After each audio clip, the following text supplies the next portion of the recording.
Olá pessoal, tudo bem? Finalmente estamos aqui novamente para gravar mais um vídeo. Eu passei alguns dias sem postar nada novo, porque realmente dei uma pausa nas leituras, que na verdade eu estou lendo algumas coisas de forma simultânea. Alguns gibis são bem maiores do que os outros e são um pouquinho desconfortáveis, como por exemplo a edição absoluta do Monstro do Pântano, que é gigantesco. Então estou lendo uma edição por dia e também porque é uma revista assim com um desenho extraordinário. Eu já havia lido antes, eu estou fazendo assim uma releitura, porque ela recebeu uma nova colorização, então fiquei bastante empolgado.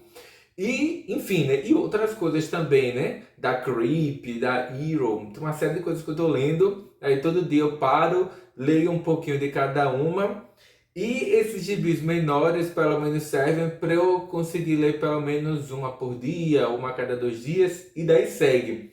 E hoje eu estou aqui novamente só para gravar e registrar um breve comentário sobre a leitura do dia, que foi Crise Sombria nas Infinitas Terras, volume 4 de 7. Agora sim eu descobri que serão 7 volumes, porque se não me engano, nas primeiras edições, primeiro ela não tinha essa Nas Infinitas Terras, foi um adendo para não revelar muito da trama.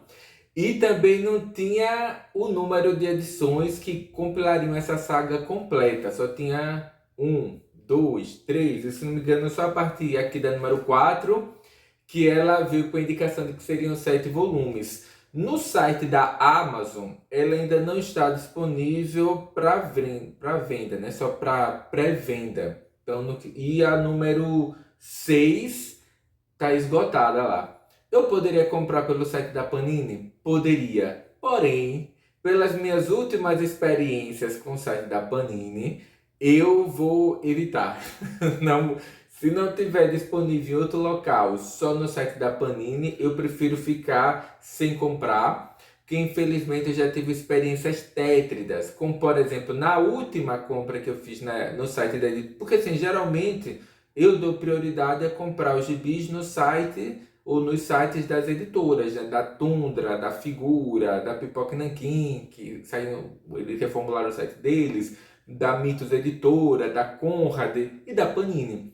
Só que eles têm um serviço de entrega e para você entrar em contato com eles que é tão ruim que sinceramente eu desisti. Porque, aí, repetindo, da última vez que eu comprei no site da Panini, por algum motivo a distribuidora não entregou para mim, eles devolveram para a editora nem a distribuidora me informou que o produto foi devolvido, e eu estranhei, porque eu fiquei pensando assim, caramba, tanto tempo que eu comprei ainda não chegou. Aí eu fui lá no site da distribuidora e que eu descobri, o produto foi devolvido, sem informar os motivos.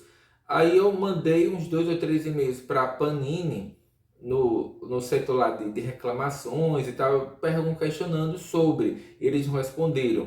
Então teve um certo trabalho para conseguir entrar em contato com o setor lá de reclamações, né, da Panini, para eles. Aí eles me deram a opção: você quer o dinheiro de volta ou quer o produto? Claro que eu quero o produto. Se eu comprei, eu ainda quero.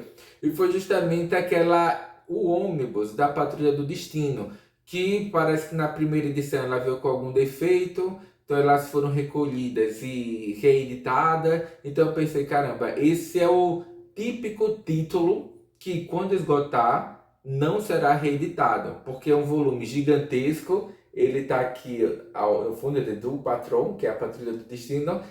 Só folheei, mas não tive tempo de ler ainda, porque parece que ele tem mais de 760 páginas.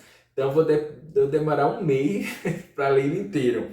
Aí voltando, eu só passei por aqui para registrar que eu acabei de ler o volume 4 da Crise Sombria nas Infinitas Terras. A trama, como comentei, ela é básica, né? Eles só dizem que aparentemente aqueles medalhões da Liga da Justiça morreram. Há um indício de que o Flash sobreviveu, como mostra nas edições anteriores. Alguns membros da família Flash, né, entre aspas, foram atrás dele num outro universo, numa outra terra, conseguem resgatá-lo e trazer de volta. O Flash informa que os personagens da Liga da Justiça, né, o Superman, Batman, Mulher Maravilha, Canário Negro, Mulher Gavião, Bolsa Gavião, enfim, eles não haviam morrido e que havia, e eles descobrem aos poucos que há uma, não eles, os personagens, mas você, leitor, descobre que há uma trama envolvendo um personagem que apareceu na Crise nas Infinitas Terras, que é o Pária, por isso que Crise Sombria virou Crise Sombria nas Infinitas Terras. Ele havia entrado capturado nesses personagens da Liga da Justiça, criado um mundo ilusório para cada um deles, e a partir das ações e da energia gerada por esses seres que são quase deuses, né? Superman, Mulher Maravilha, etc., ele iria entrar e reconstituir essas infinitas terras. E daí a história segue, e pelo menos aqui no volume 5, que ela compila 1, 2, 3, 4, 5 revistas são compiladas aqui. Então ela tem algo em torno de 112 páginas, já contando com as capas extras e tal, e mostra, entre aspas, alguns desses personagens nessas, entre aspas, terras alternativas que foram criadas pelo Pária para eles viverem, né? Eu vou mostrar aqui algumas páginas. Aí, primeiro tem essa participação da Diana, né, da Mulher Maravilha. Depois, numa edição seguinte, ó, tem essa armadura que é espetacular. Que aí eu não sei se a armadura é inspirada no filme. É, porque o filme ele saiu muito depois dessa minissérie, né? Enfim. Aí depois tem uma aventura com o John Jones, né? O Caçador de Marte, né? O Ajax, que ele vive, entre aspas, aqui, né? Nessa realidade alternativa, numa terra futurista com os seres humanos, digamos assim, mais avançados. E tem um clima no ar, as ilustrações são todas em branco e em tons de cinza. A única outra cor que aparece é o vermelho do sangue. Eu achei muito bem desenhado, fantástico.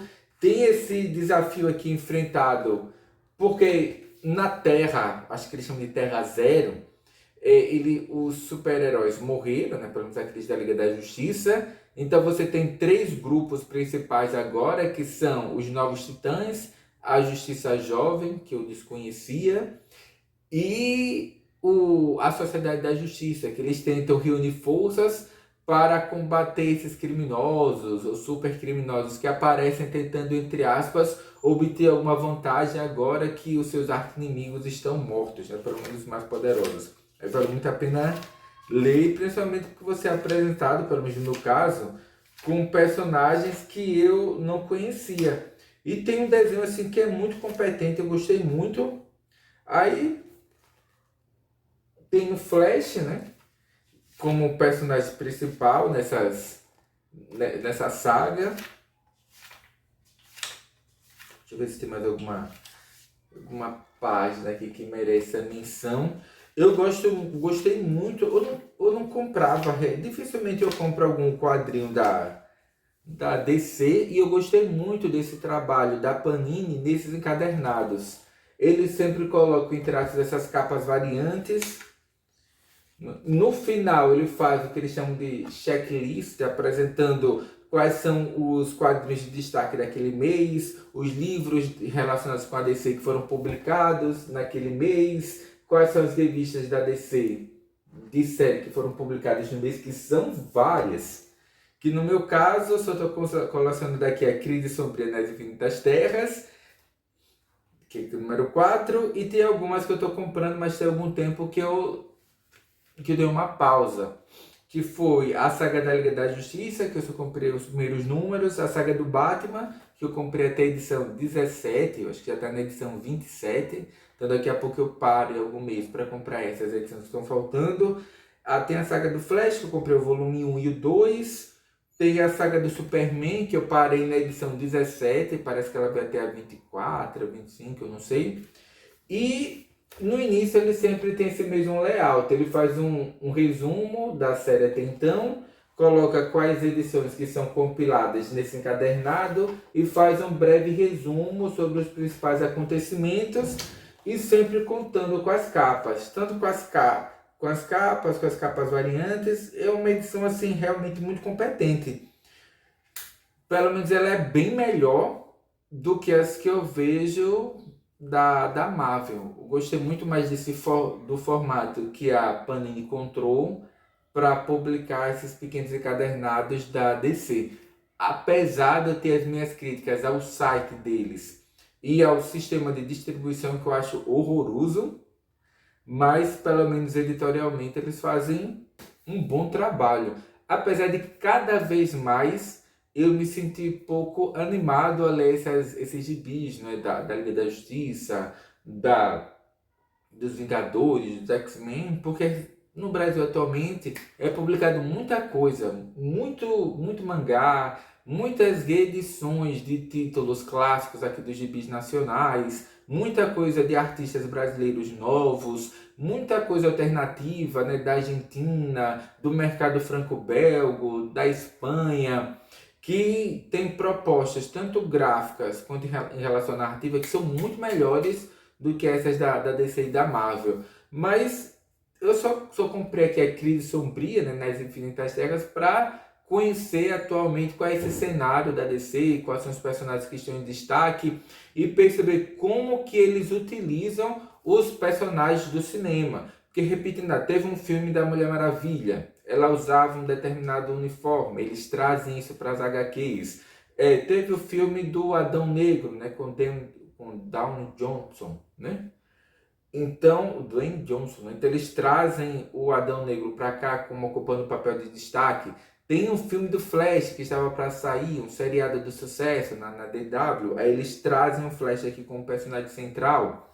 Quer dizer, eles aproveitam, quer dizer, você é um fã, ou até uma pessoa que não é do universo dos gibis, vê um filme, acha legal e parte para ler as histórias em quadrinhos e espera encontrar personagens semelhantes aqui. E é isso que a DC faz e não é isso que a Marvel faz, né? Pelo menos pelo que eu já percebi. Mas a DC ela investe muito nisso. E mostrar as HQs em traços respondendo ao que acontece no cinema. Ao menos em relação aos personagens de maior destaque.